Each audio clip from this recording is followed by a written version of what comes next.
Good morning, students.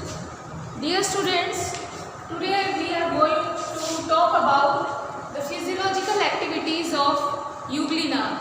First of all, locomotion.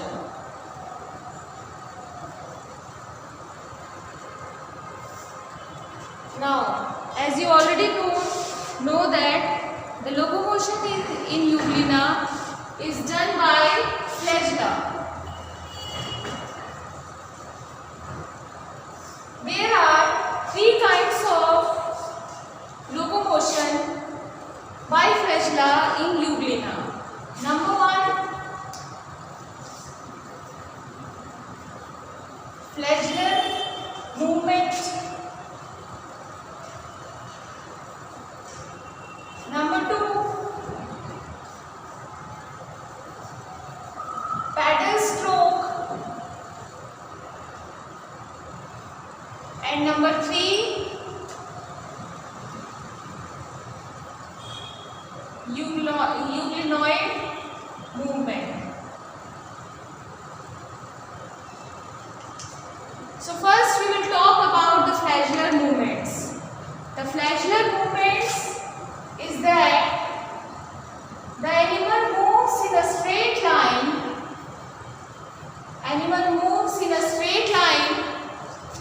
And there is a series of motion from base of the flagellum to the tip.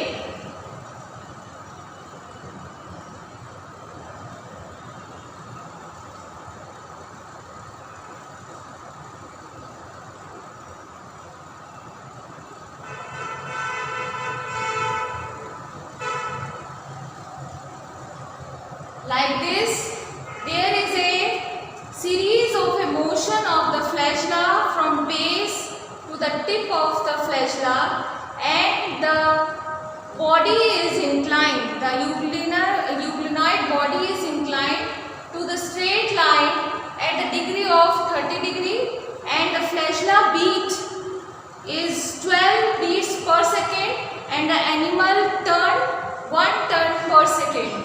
So the movement is like this, that there is a small rotation in the posterior end of the body, and there is a longer circular motion, large circular motion at the anterior end of the body. So there is a spiral rotation as well as gyration in this flagellar movement of the body. This movement is like this, that the plane is revolving round and round, and the important point of this movement is this, that the tail drags the body. It is just opposite to the spur movement, in which the body drags the tail, but in this the tail drags the body forward. So next is the paddler stroke. In paddler stroke there are two types of strokes. Number one, effective stroke.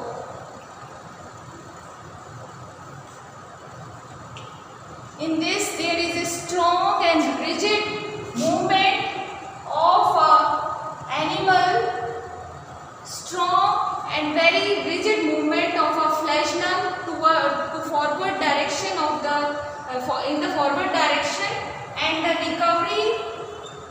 Next is the recovery stroke. In this there is a very curved movement. The flagellum recover and it becomes circular in shape, so that there is a least friction of the water. The energy for this movement comes from ATP. The third type of movement is euglenoid movement. Sometimes it is also called as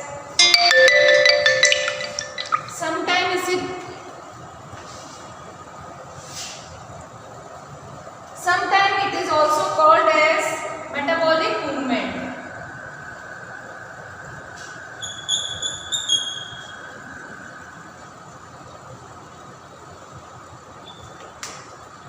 This movement is like the wriggling movement of the euglena. It's just like the peristalsis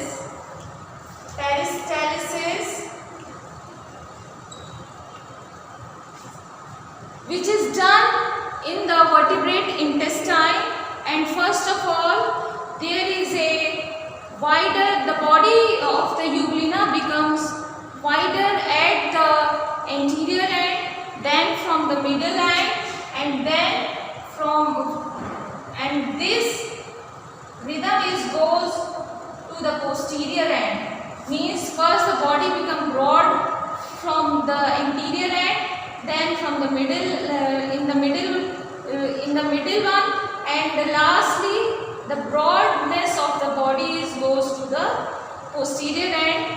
Like this, there is a movement of the euglena. This movement is done just before the encystment, in which it is thrown flagella, and this movement helps the animal to cross over the solid surfaces. So this is all about the locomotion of the euglena. Next, we will talk about the nutrition. We will talk about the nutrition of the euglena.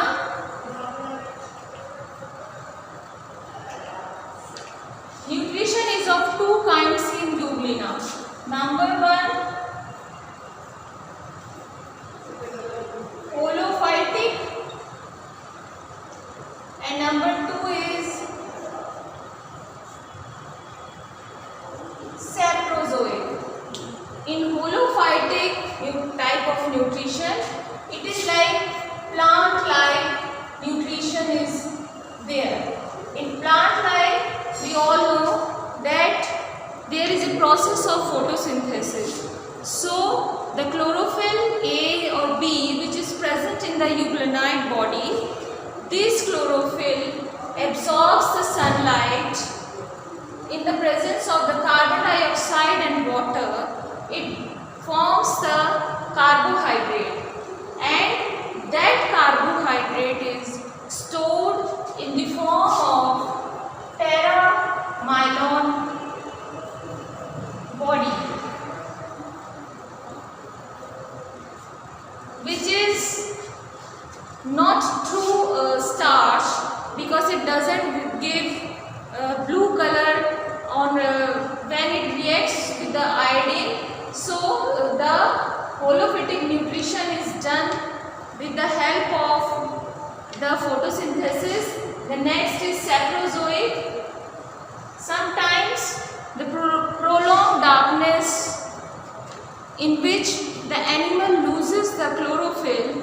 So in that condition there is a sporozoic nutrition is there, in which the dead and decaying matter is dissolved around the water, and then it is taken up by the simple process diffusion from outside to inside through a general body surface. The process is diffusion. So there are two kinds of nutrition in the euglena. The next is respiration.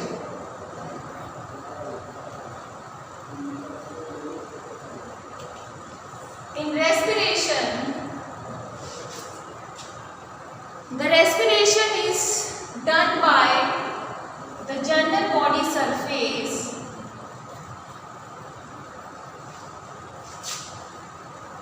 General body surface, as you all know that in morphological characters, I told you that there are myomenes on the pellicle, which are actually the grooves. So through those grooves, or apart from that grooves also, there is a process of diffusion in the general body surface. So respiration is the process in which the carbon dioxide is given out from the body and the oxygen is taken in from the surrounding water by the general body surface by the process of diffusion. And the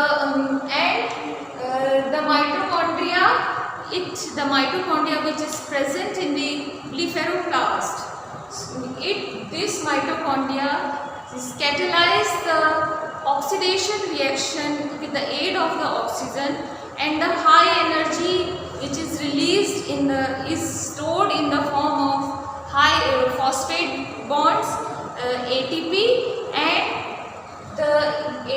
and the carbon dioxide is used, and the carbon dioxide which is taken up is used in the other catabolic functions of the body, and the oxygen is helpful in the rest.